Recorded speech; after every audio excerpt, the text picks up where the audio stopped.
도널드 트럼프 전 대통령이 뉴욕에서 자신에 대한 수백만 달러의 벌금 판결에 대한 공탁금을 확보하기 위해 동분서주하고 있는 가운데 고인이 된 진보적인 대법관 루이 베이더 긴즈버그의 법률 지원을 기대할 수 있을 것으로 보인다고 뉴스맥스가 어제 보도했습니다. 마크 밀리 전 합참 의장이 어제 공화당이 주도하는 하원 외교위 청문회에서 아프가니스탄 철군 과정에서 발생한 혼란과 관련해 민간인 대피 결정이 너무 늦게 내려졌다며 바이든 행정부를 비판했습니다. 연방준비제도가 오늘 기준금리를 5.25에서 5.50%로 재차 동결했습니다. 이번이 5번째입니다. 고공행진을 이어가던 가상화폐 대장주 비트코인이 일주일 만에 고점 대비 20% 가까이 급락하며 주춤하고 있습니다. 미국 철강노조는 오늘 성명을 내고 재선에 도전 중인 조 바이든 대통령 지지를 선언했습니다. 도널드 트럼프 전 대통령의 지지를 받고 있는 클리블랜드 사업가 버니 모레노가 오하이오주 연방상원 공화당 예비선거에서 승리했습니다. 연방상원 구도를 뒤흔들 수 있을지 주목받고 있습니다.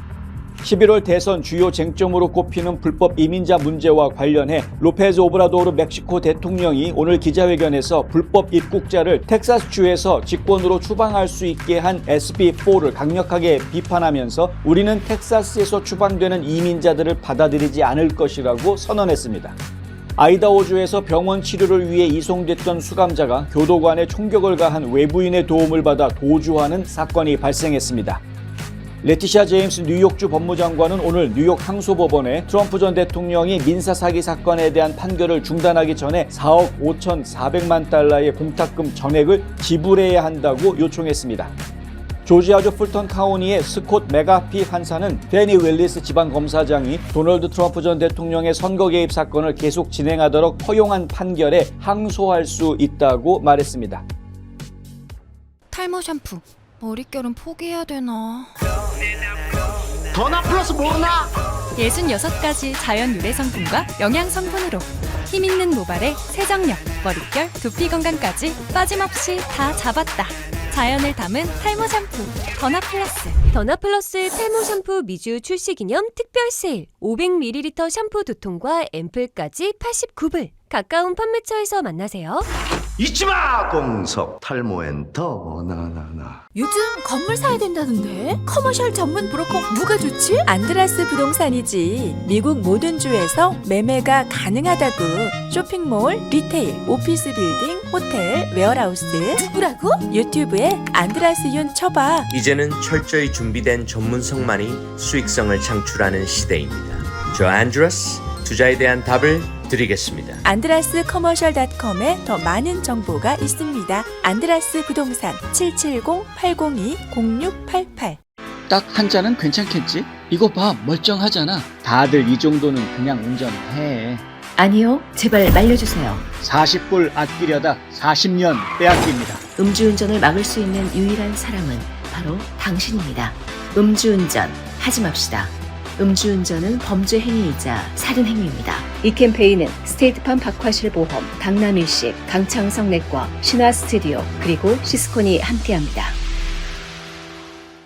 시청자 여러분 안녕하십니까? 3월 20일 수요일 NNP 뉴스 시작합니다. 첫 소식입니다. 도널드 트럼프 전 대통령이 뉴욕에서 자신에 대한 수백만 달러의 벌금 판결에 대한 공탁금을 확보하기 위해 동분서주하는 가운데 공화당 대선 후보로 사실상 확정적인 트럼프는 고인이 된 진보적인 대법관 루스 베이더 긴즈버그의 법률 지원을 기대할 수 있을 것으로 보인다고 뉴스맥스가 어제 보도했습니다. 긴즈버그는 2019년 2월 20일 팀스 대 인디애나 사건에서 연방수정헌법 제8조의 과도한 벌금 금지 조항이 연방정부뿐만 아니라 주정부에도 어떻게 적용되는지 설명하는 대법원 의견서를 전달한 바 있습니다. 이 사건에서 인디애나 경찰은 타이슨 팀스의 아버지가 사망했을 때 생명보험으로 받은 돈으로 42,000달러에 구입한 랜드로버 SUV를 압수했습니다. 팀스는 마약 거래와 절도 음모에 대해 유죄를 인정하고 $10,000의 벌금을 냈는데 주정부는 차량의 민사 몰수를 요청했습니다. 판사는 차량 몰수는 벌금의 4배에 달하는 과도한 벌금이며 과도한 벌금은 헌법 제8조에서 금지하고 있다고 판결한 바 있습니다. 이 판결은 항소법원에서도 유지됐지만 인디애나주 대법원은 수정헌법 제8조의 과도한 벌금 금지 조항이 연방정부에만 적용되고 주에는 적용되지 않는다는 이유로 판결을 뒤집었었습니다. 연방대법원은 만장일치 판결을 통해 이 조항이 실제로 주에도 구속력을 갖는다고 밝혔습니다. 당시 긴즈버그 대법관은 과도한 벌금 조항은 적어도 1215년으로 거슬러 올라가는 유서 깊은 혈통을 가지고 있다며 마그나 카르타는 경제적 제재가 잘못에 비례해야 하며 범죄자의 생계를 박탈할 정도로 크지 않아야 한다고 요구했다고 썼습니다. 이 수정헌법 제8조는 과도한 보석을 요구하거나 과도한 벌금을 부과하거나 잔인하고 비정상적인 형벌을 부과해서는 안 된다고 명시하고 있습니다. 한편 수잔 셸리는 최근 로스앤젤레스 데일리 뉴스에 게재한 오피니언 기고문에서 대법원이 결국 수정헌법이 연방과 주 차원에 적용된다고 판결한 과정을 설명하며 이러한 인정으로 트럼프는 뉴욕주로부터 보호를 받게 될 것이라고 말했습니다. 마크 밀리 전 합참의장이 어제 공화당이 주도하는 하원 외교위 청문회에서 아프가니스탄 철군 과정에서 발생한 혼란과 관련해 민간인 대피 결정이 너무 늦게 내려졌다며 바이든 행정부를 비판했습니다. 밀리 전 의장은 2021년 8월 14일 국무부에 비전2 인력에 대한 철수 명령이 내려졌다며 미군은 전 세계 어느 군대보다 빠르게 경보를 발령하고 소집하고 신속 배치했다고 증언했습니다. 그는 또 근본적인 실수는 국무부의 타이밍이라며 그것은 너무 느리고 너무 늦었다고 비난했습니다. 도널드 트럼프 전 대통령 시절 임명돼 바이든 행정부까지 임기를 이어간 밀리 전 의장은 2021년 아프간 철수 작전 당시 합참의장으로 재직 중이었습니다. 조 바이든 대통령은 2021년 아프간 철군을 결정했으나 제대로 준비가 되지 못해 철군 과정에 막대한 혼란을 노출한 데다가 카불 공항 테러로 미국인 사상자까지 발생하며 바이든 정부 집권 초 씻을 수 없는 정치적 상처를 남긴 바 있습니다. 당시 중동 지역을 책임졌던 케니스 맥켄지 전 중부 사령관은 2021년 8월 중순 발생한 일들은 우리가 극한 상황에 처하고 탈레반이 나라를 장악할 때까지 몇 달 동안 민간인 소개를 미룬 데 따른 결과라고 지적했습니다. 맥켄지 전 사령관은 또 탈레반이 빠르게 아프간을 장악하면서 국무부가 한 달 전에 대피를 실시할 수 있을지 의심하기 시작했다고 덧붙였습니다. 그러면서 현지 대사관이 비협조적인 태도를 보였다고 주장했습니다. 두 중위는 이날 청문회에서 아프간 주둔 미군의 수를 일정 규모 이상 유지하지 못하면 아프간 정부가 몰락할 것으로 전망하고 있었다고 밝혔습니다. 연방준비제도가 오늘 기준금리를 5.25에서 5.50%로 재차 동결했습니다. 연준은 또 올해 연말 기준금리를 작년 12월에 예상한 수치와 같은 4.6%로 예상하며 올해 안에 세 차례 금리 인하가 있을 것임을 시사했습니다. 연준은 이날 올해 두 번째 연방공개시장위원회 정례 회의를 마친 뒤 보도 자료를 통해 기준금리를 5.25에서 5.50% 현재 수준으로 유지한다고 밝혔습니다. 이 같은 결정 배경에 대해 연준은 최근 지표상 경제활동은 계속 견고한 속도로 확장해왔고 일자리 증가도 계속 견고하고 실업률은 여전히 낮다고 밝힌 뒤 인플레이션은 지난해 완화했으나 여전히 상승 추세에 있다고 진단했습니다. 그러면서 경제 전망은 불확실하고 FOMC는 여전히 인플레이션 위험에 고도로 주의한다고 강조했습니다. 연준의 기준금리 동결은 지난해 9월과 11월, 12월, 올해 1월에 이은 5회 연속을 기록했습니다. 연준은 또 올해 연말 기준금리를 4.6%로 예상하며 작년 12월 예상치를 그대로 유지했습니다. 이는 작년 말 FOMC 발표와 마찬가지로 2024년 안에 0.25%포인트씩 세 차례 총 0.75%포인트 정도의 금리 인하를 하겠다는 구상을 시사한 것입니다. 다만 연준은 2025년 말 기준금리를 3.9%로 예상함으로써 작년 12월에 제시한 예상치 3.6%에서 0.3%포인트 높였습니다. 이번 기준금리 동결은 시장의 예상과 일치하는 것으로 이날 주식시장은 높은 상승세를 보였습니다. 고공행진을 이어가던 가상화폐 대장주 비트코인이 일주일 만에 고점 대비 20% 가까이 급락하며 주춤하고 있습니다. 가상화폐 거래소 코인베이스에 따르면 동부표준시로 오늘 낮 12시 기준 비트코인 한 개당 가격은 24시간 전보다 0.74% 내린 63,552달러에 거래됐습니다. 지난 13일 기록했던 역대 최고가 73,800달러대보다 10,000달러 이상 하락한 것입니다. 비트코인은 이날 67,700달러대까지 내려가 60,000달러 선을 위협하기도 했습니다. 일주일 만에 약 17% 급락한 수치입니다. 연일 치솟던 비트코인의 상승세가 시장 과열 이후 겪는 하락세를 겪고 있다는 분석이 나왔습니다. 가상화폐 거래소 코인 DCX의 BJ IR 부사장은 이전 비트코인 강세장에서 시장이 과열되기 시작할 때 20에서 30%의 하락이 있었다며 지난 한 주간 시장이 상당히 가열되고 있다는 징후가 많이 나타났다고 말했습니다. 또 그는 이어 비트코인이 60,000달러 아래로 떨어지면 50,000에서 52,000달러를 시험할 수 있다며 60,000달러는 앞으로 강세장이 지속될 수 있는지를 보여주는 선이 될 것이라고 말했습니다.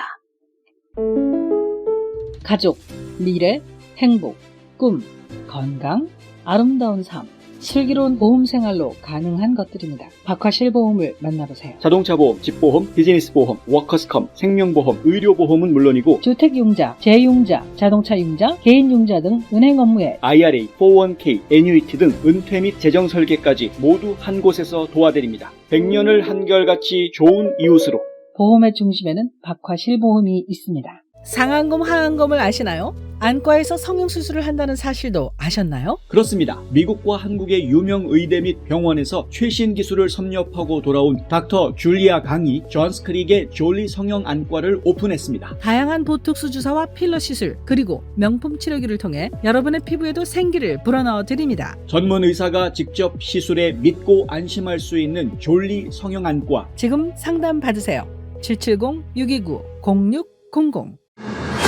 마리화나를 사용한 12학년 학생의 약 63%가 베이핑을 통해 섭취했다는 통계가 나왔습니다. 지난달 12세에서 17세 청소년 약 60만 명 마리화나 이외의 불법 약물을 사용했습니다. 점점 더 많은 학생들이 대마초를 사용하고 있습니다. 당신의 자녀는 안전합니까? 마약. 시작하는 그 순간 중독도 시작됩니다. 내 건강과 인생은 물론 가족과 지인들까지도 위험하게 만듭니다. 이 캠페인은 스테이트팜 박화실보험, 강남일식, 강창성내과, 신화스튜디오, 그리고 시스콘이 함께합니다. 미국 철강노조는 오늘 성명을 내고 재선에 도전 중인 조 바이든 대통령 지지를 선언했습니다.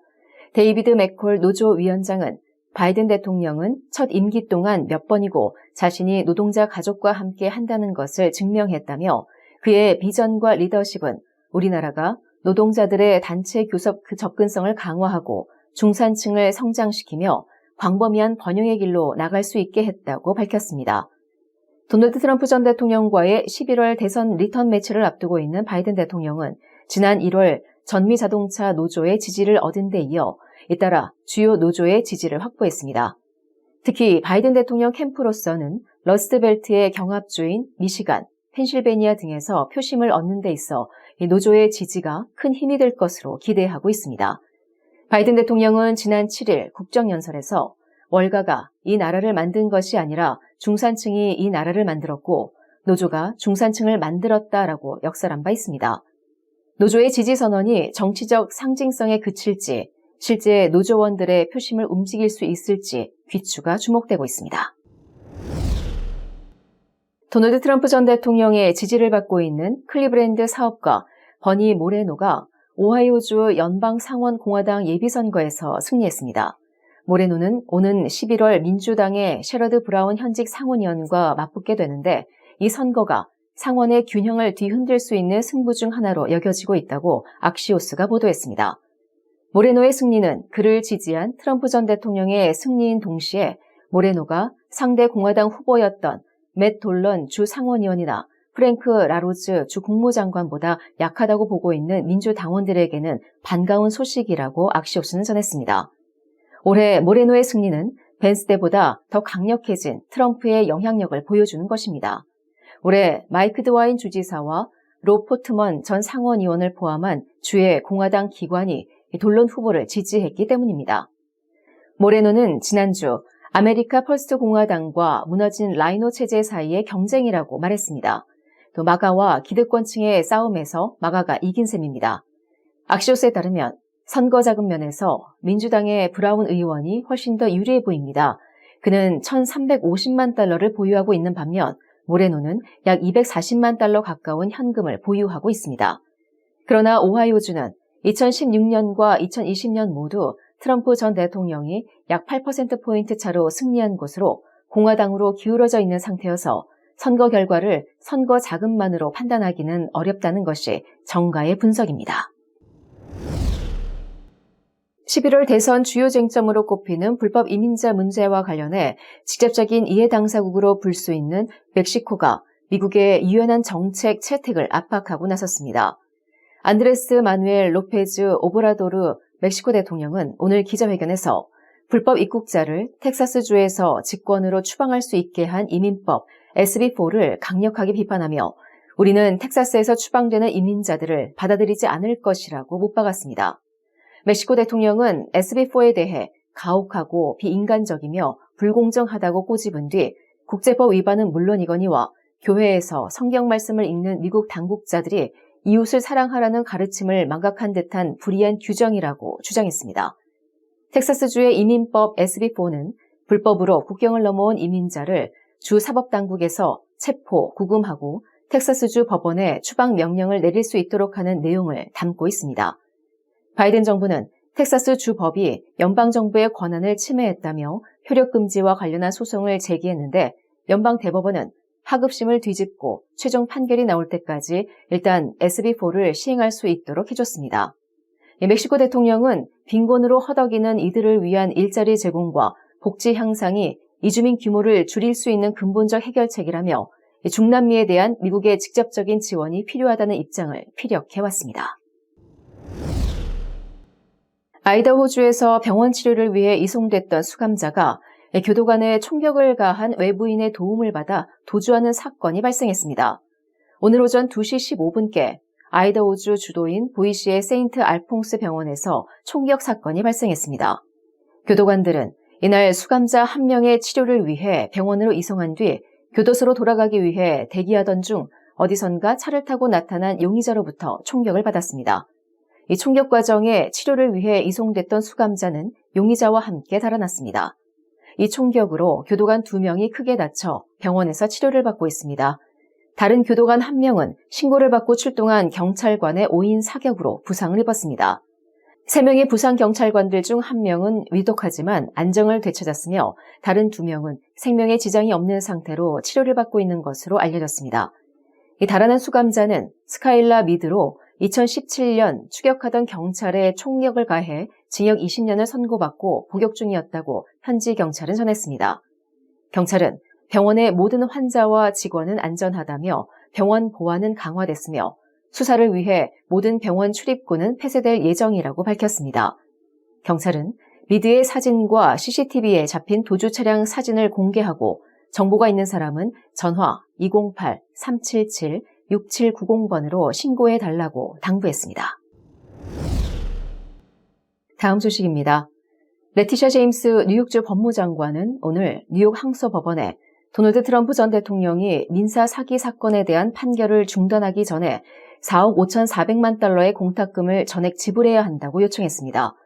트럼프는 공탁금 회사가 공탁금 전액을 승인할 가능성이 낮다며 1억 달러의 공탁금 발행을 모색하고 있습니다.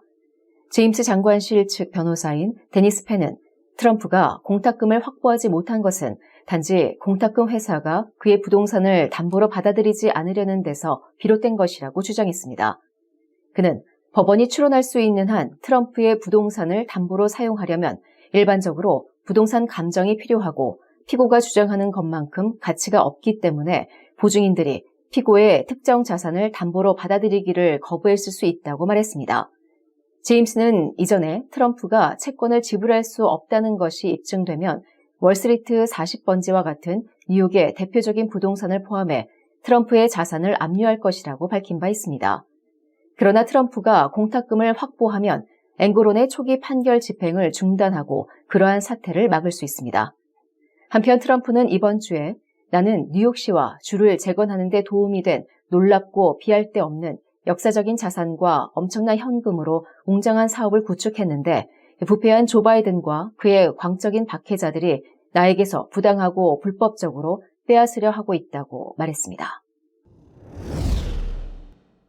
조지아주 풀턴 카운티의 스콧 메가피 판사는 페니 윌리스 지방검사장이 도널드 트럼프 전 대통령의 선거 개입 사건을 계속 진행하도록 허용한 판결에 항소할 수 있다고 말했습니다. 이 판결에 따라 트럼프와 이 사건으로 기소된 다른 사람들은 주 항소법원에 윌리스가 전직 특검인 네이선 웨이드와 내연 관계에 있다는 이유로 실격 처리돼야 하는지 여부를 검토해달라고 요청할 수 있게 됐다고 AP가 보도했습니다. 트럼프 측 변호사 스티브 섀도우는 항소를 허용한 판사의 결정에 대해 매우 중요한 결정이라고 말했습니다. 섀도우는 AP에 보낸 이메일에서 변호인단은 항소심에서 사건이 기각되고 검사의 자격이 박탈될 것으로 낙관하고 있다고 말했습니다. 한편 지난주 판결에 따라 사임하게 된 웨이드 특검은 윌리스에게 보낸 편지에서 민주주의를 위해 미국 대중을 위해 헌신하고 이 사건을 가능한 한 빨리 진행하기 위해 사임한다고 말했습니다. 윌리스는 또 나는 당신이 이 사건의 피고들이 조지아의 2020년 대통령 선거를 뒤집기 위한 음모에 가담했다는 혐의에 대한 수사와 기소에 나설 만큼 용감했던 것을 항상 기억할 것이며 모든 사람에게 상기시킬 것이라고 썼습니다. 한편 트럼프는 트루스 소셜에 페니 윌리스 연인이 불명예스럽게 사임했다고 말했습니다. 그는 이 사건이 11월 백악관 탈환을 위한 자신의 캠페인에 타격을 주려는 노력이라고 재차 주장했습니다. 우리 자신뿐만 아니라 우리의 자녀 세대를 위해서라도 어떤 정치적 성향을 가지고 있던 상관없이 투표는 꼭 해야 합니다. 내가 하는 한 장의 투표가 밝고 단단한 미래가 되어줄 것입니다. 우리 한인들 모두 투표합시다. 투표하십시오. 투표하십시오. 우리의 가정, 지역사를 위해 투표해주세요. 한인동포 여러분, 우리 투표를 합시다. 한인사회를 위해서 투표합시다. 동포들의 유상을 높입시다. 이것이 미래를 좌우합니다. 투표합시다. 미래를 위해 꼭 투표해주세요. 투표합시다. 반드시 투표합시다. 이 캠페인은 종합건설회사 시스콘 그리고 신화 스튜디오가 함께합니다. 우리 한인들의 정체는 무엇입니까? 우리가 자손들과 살아갈 땅임에도 불구하고 언젠가는 떠날 방문객처럼 살지는 않습니까? 우리는 이방인이 아닌 이 땅의 주인이 되어야 합니다. 우리는 반드시 이 나라에서 좋은 평판을 만들어야 되는데 이 나라와 우리 이웃과 우리 지역에서 도움이 되는 사람들로 부각이 되어야 됩니다. 좋은 이웃되기 운동이 여러분 곁에서 함께합니다. 화장품 백화점 미쓰이 화장품 인터넷 주문도 가능합니다.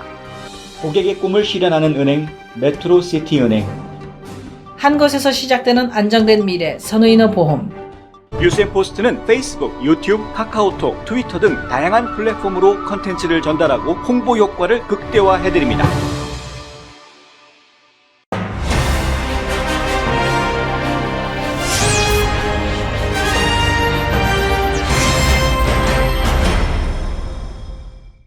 아이러니하게도 지금 진보주의자로 잘 알려져 있는 고 긴즈버그 대법관의 과거 판례가 지금 보수주의자로 또 명성을 떨치고 있는 도널드 J. 트럼프 전 대통령을 위기에서 구해줄지 모른다라는 이야기가 지금 나오고 있습니다. 무슨 얘기냐면요. 긴즈버그 대법관이 이제 내렸던 판례 중에 수정헌법 제8조에 대한 이야기가 나와 있다라는 거죠. 수정헌법 제8조는 과도하게 벌금이나 형을 줄 수 없다라는, 특히 과도한 벌금에 대한 이야기가 나옵니다. 특히 긴즈버그 대법관이 직접 손으로 쓴 그 판례에 보면은요, 어떤 이야기가 나오냐면 이 과도한 벌금이 실제로 정치적인 정적을 제압하는 하나의 무기로 사용될 수도 있기 때문에 과도한 벌금은 안 된다라고 구체적으로 딱 지목해서 이야기하는 부분이 나옵니다. 그러니까 이 항목은 지금 트럼프 전 대통령이 당하고 있는 모습과 너무나도 흡사한 것이고, 그래서 이미 고인이 돼버린 긴즈버그 대법관의 판례가 이 트럼프를 지금 어쩌면 구명해 줄 수 있는, 살려줄 수 있는 실마리가 될지도 모른다라는 이야기가 지금 나온 것이죠. 수잔 셜리라는 분이 이 기고문을 내면서 이 부분을 지적을 했는데, 실제로 이런 일이 벌어질지 좀 두고 봐야 됩니다. 다음 주 월요일까지 트럼프 전 대통령은 어떻게든 벌금을 다 내야 되는 입장에 처해 있습니다. 뉴욕주가 가지고 있는 이 규정들은 사실은 상당히 잘못된 규정들임에도 불구하고 어찌됐든 간에 오래전부터 트럼프를 졸라매기 위한, 족쇄를 채우기 위한 준비가 착착 진행돼 왔던 것으로 보이고요. 그것이 실행되고 있는 것이어서 쉽게 그 족쇄로부터 풀려날 수 있을지는 아무도 장담할 수 없습니다. 하지만 지켜봐야 되겠습니다. 오늘 또 제임스 주 법무장관이 반드시 벌금을 전액 내게 해야 된다라고 항소법원에다 지금 강하게 어필을 해놓은 그런 상황이죠. 지금 항소법원에서 어떤 판결을 내릴지 저희가 기다려봐야 되겠습니다만은 시간이 이렇게 많이 남아있는 상황은 아닙니다. 그럼에도 불구하고 지금 트럼프 전 대통령 측에서는 1억 달러 정도는 공탁금으로 걸 수 있지만 그 이상 공탁금을 내거는 것은 지금 현재로서는 너무 어려운, 현실적으로 불가능한 그런 상황이다. 이렇게 이야기를 하고 있고요. 그래서 법원에 선처를 호소하고 있는 그러한 상황이고요. 반면에 이제 레티샤 제임스 법무장관실 쪽에서 하는 이야기는 그거는 트럼프가 가지고 있는 부동산의 가치가 트럼프가 주장하는 것과 달리 싼 거, 감정 자체를 높게 평가를 받지 못하기 때문에 트럼프는 예를 들어서 20억 달러 건물이다라고 얘기하고 싶은데 근데 그 건물을 담보 잡아가지고 대출해 주려고 하는 사람이 나는 10억 달러 이상은 평가를 못 해주겠다라고 하면 이게 서로가 의견이 안 맞아서 이게 지금 안 되는 거다라고 이제 이야기하는 거죠. 뉴욕주 법무장관실 측 주장이 사실 이제 신빙성이 없는 건 아닙니다. 억지 주장이라고 보기는 좀 어렵습니다. 상당히 설득력이 있는 주장이기 때문에. 근데 항소법원에서 과연 그러면 어떻게 처리를 할지 이제 두고 봐야 되겠고요. 어떻게 해서든 트럼프의 재산권을 꽉 졸라매려고 하는 레티샤 제임스 뉴욕주 법무장관실과 어떻게 해서든 항소를 성사시켜서 항소심으로부터 이 아서 앵고론 판사의 판결이 얼마나 잘못된 판결이었는지를 항소심을 통해서 증명하려고 하는 트럼프 캠프 측의 노력, 어느 쪽이 더 성과를 낼 수 있을지 저희가 지금 주목해 봐야 하겠습니다. 많은 분들이 좀 관심을 가지고 지금 지켜보고 있는 상황이고요. 트럼프 전 대통령을 도와주겠다라는 억만장자들이 지금 하나둘씩 나오고 있는 현실이죠. 이 억만장자들이 돈을 내가지고 모금을 해줄 수 있는 가능성도 없지는 않습니다만 시기가 맞질 않습니다. 지금 대부분 억만장자들이 모여가지고 기금 모금해주겠다라고 약속하고 있는 시간들이 대부분 4월 달 이후입니다. 그러니까요, 3월 25일까지 돈을 내야 되는 트럼프 입장에서는 지금 시간에 쫓기는 그러한 상황이 되어져 있는 것입니다. 어찌 될지 지금 아무도 예측하기가 좀 어려운 상황인데 참 안타깝습니다. 만약에 내지 못하면 그러면 레티샤 제임스 법무장관은 지금 가압류 조치를 취할 생각을 하고 있기 때문에 가압류 조치를 취하게 되면은요, 딱지를 붙이면서 감정가를 자기네 마음대로 부를 수도 있기 때문에 트럼프 입장에서는 매우 억울할 수밖에 없는 상황에 처해질 수도 있습니다. 이것을 법원이 어떻게 통제할지 좀 지켜봐야 하겠습니다. 관련된 소식 나오면 계속 전해드리도록 하겠습니다. 네, 연준이 기준금리를 동결을 했다. 5번째다. 이렇게 이야기가 나와 있는데 이 연준이 기준금리를 동결한다라는 이야기는 지금 앞으로 인플레이션이 어떻게 될지 정확하게 장담하지 못하고 있다라는 이야기로 이해하시는 게 정답입니다. 지금 이제 오르락내리락 하는 것이 있을 것이다라고 오늘 FOMC 결과 발표 나온 다음에 기자들과 기자회견하면서 이 파웰 의장이 그런 얘기를 했습니다. 지난 1, 2월 달에도 그런 걸 보았지만은 인플레이션은 업앤다운이 있을 것이다라는 이야기죠. 하지만 지금 연준이 처음부터 목표하고 있는 2%대의 인플레이션, 그러니까 물가 상승률이 2%대까지 낮추겠다라는 그 목표를 성공적으로 할 수 있는지에 대해서는 아직까지 확신이 없다라는 겁니다. 다만 이제 점도표상으로 보면은 지금 화면에 보시는 것처럼 2024년도에 연말까지 가장 많은 의원들이 찍어놓은 점이 바로 이쪽에 몰려있죠. 4.5%에서 4.75% 사이로 지금 찍혀 있는 겁니다. 이건 이제 보통 4.6%대라고 이야기를 하는데요. 근데 요 사이에 있는 점 못지않게 요 위에 있는 점들 숫자도 많습니다. 보십시오. 여기 보면 하나, 둘, 셋, 넷, 다섯, 여섯, 일곱, 여덟, 9개인데요. 여 위에도 보면 9개입니다. 그러니까 무슨 얘기냐면 언론들은 지금 계속해서 뭐라고 보도하고 있냐면 연말까지 4.5에서 4.75 사이의 금리로 연준이 금리를 낮출 것이다라고 보도를 하고 있는데 실제로는 이 구간 4.6% 안팎의 구간 쪽으로 점을 찍고 있는 사람들 못지않게 그 위에 남아있으려고 하는 점들 숫자가 똑같다라는 이야기입니다. 바꿔서 이야기하면은요, 지금 금리가 그렇게 쉽게 떨어지지 않을 수도 있다라는 점을 생각해야 됩니다.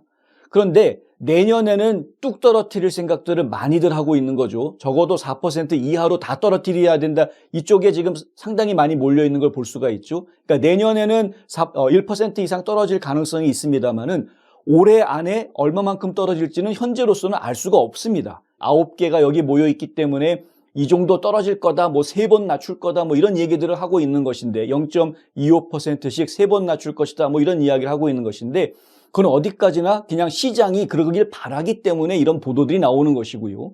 주식시장은 그러기를 원하죠. 경제학자들은 뭐 그걸 원하는지 모르겠습니다. 그러나 지금 연준에서 바라보고 있는 기준은 다르다. 연준이 입장에서는 인플레이션을 충분히 낮추기 전에는 지금 금리를 함부로 낮추지 않겠다라는 입장을 계속 고수하고 있는 것이고요.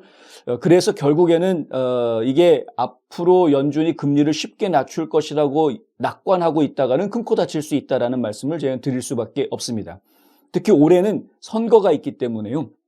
이 연준이 금리를 낮추는 것이 선거에 영향을 줄 수도 있어서 그래서 사실 상당히 신중하게 뭐냐면 명분 없이 금리를 낮출 수는 없는 뭐 이런 입장이에요. 지금까지 2.0대 인플레이션을 확보하겠다고 노력해온 연준이 그것을 버리고 갑자기 지금 3%가 넘는 인플레이션 때에 있음에도 불구하고 연준이 갑자기 금리를 낮춘다라는 모습을 보여줄 수는 없는 노릇입니다. 그래서 지금 사실은 지금 올해 안에 뭐 지금 보도에 나오는 것처럼 0.25%씩 3번 금리를 낮출 것이다 뭐 이런 식의 보도가 나오는 것은 희망사항일 뿐이지 사실 시행될지 안 될지 알 수 없는 것이다. 그렇게 보는 게 더 정확하다라는 말씀 확실하게 좀 전해드렸습니다.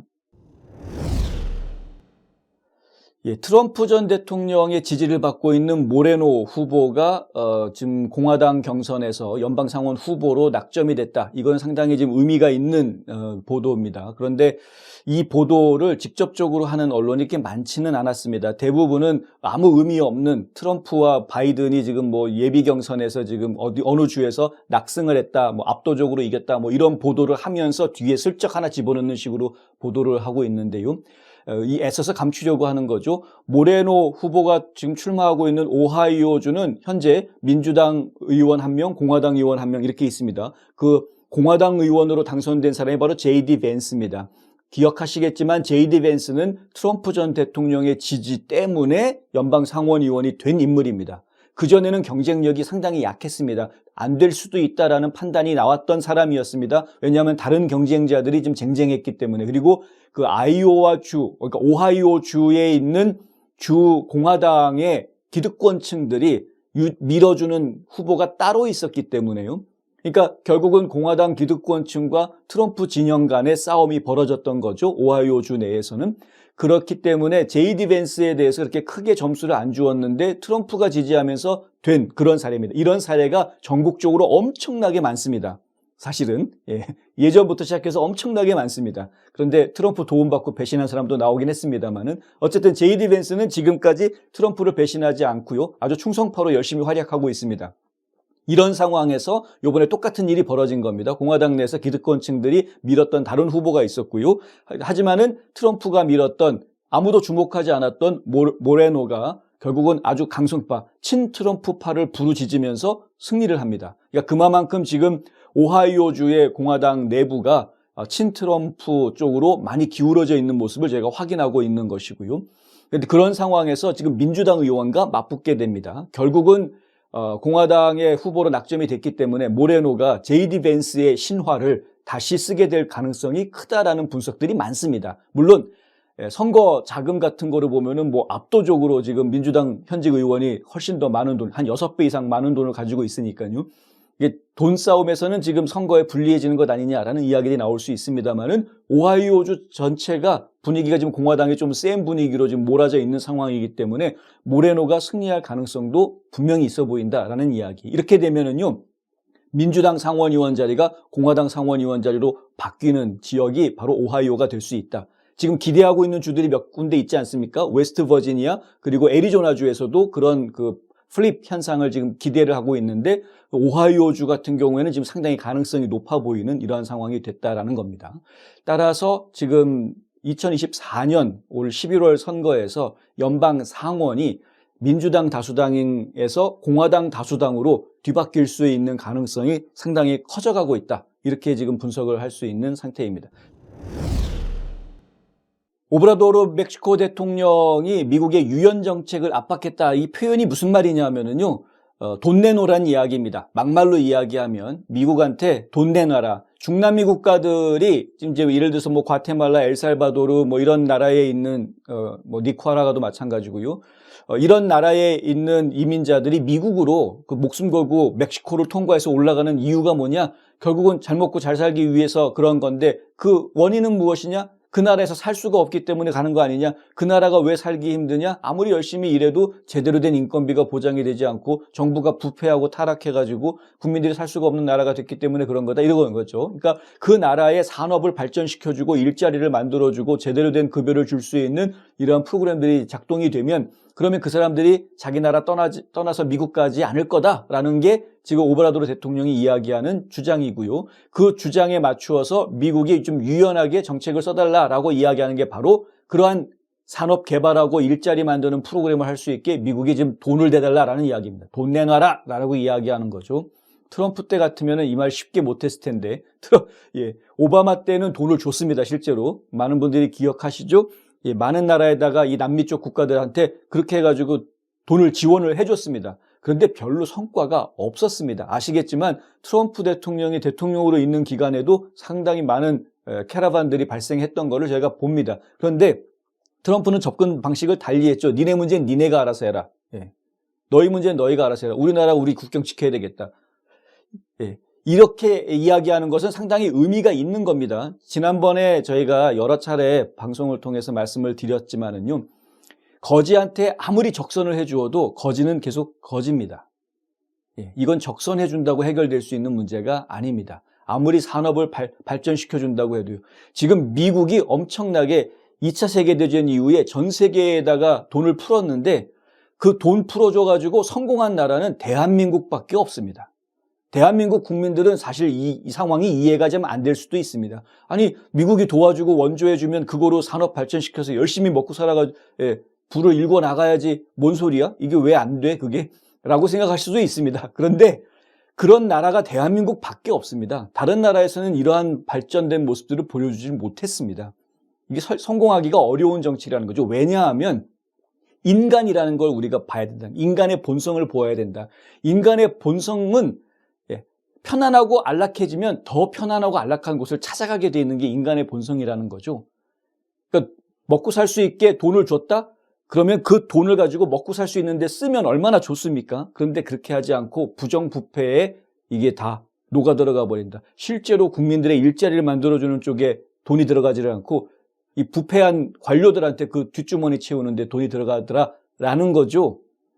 그래서 효과가 없는 겁니다. 근데 이거를 보장을 못 해주는 거죠. 과테말라를 가서 만나봤자, 엘살바도르 가서 만나봤자 이 사람들한테 미국에서 돈을 원조로 해주면 그 돈을 부정부패한 관료들이 다 챙기는 게 아니라 실제로 산업개발하는 데 쓰겠다라고 확신을 못 시켜주는 겁니다. 그래서 안 되는 겁니다. 그러니까 그 책임이 미국에 있는 게 아니라 사실은 그 국가들한테 있습니다.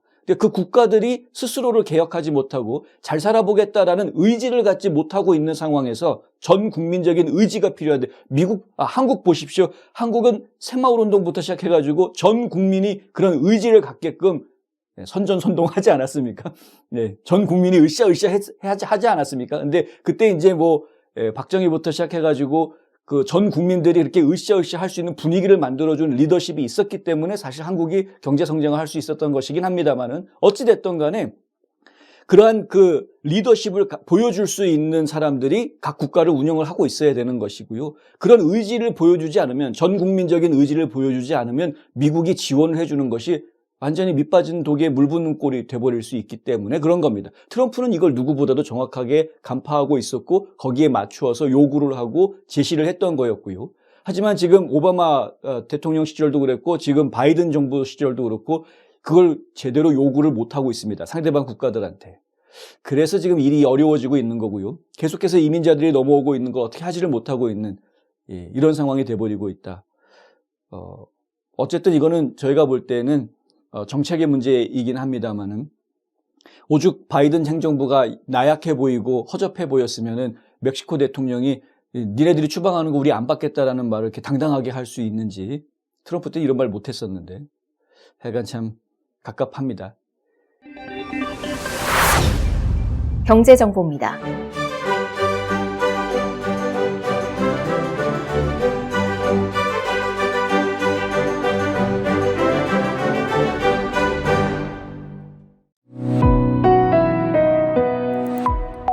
날씨 정보입니다.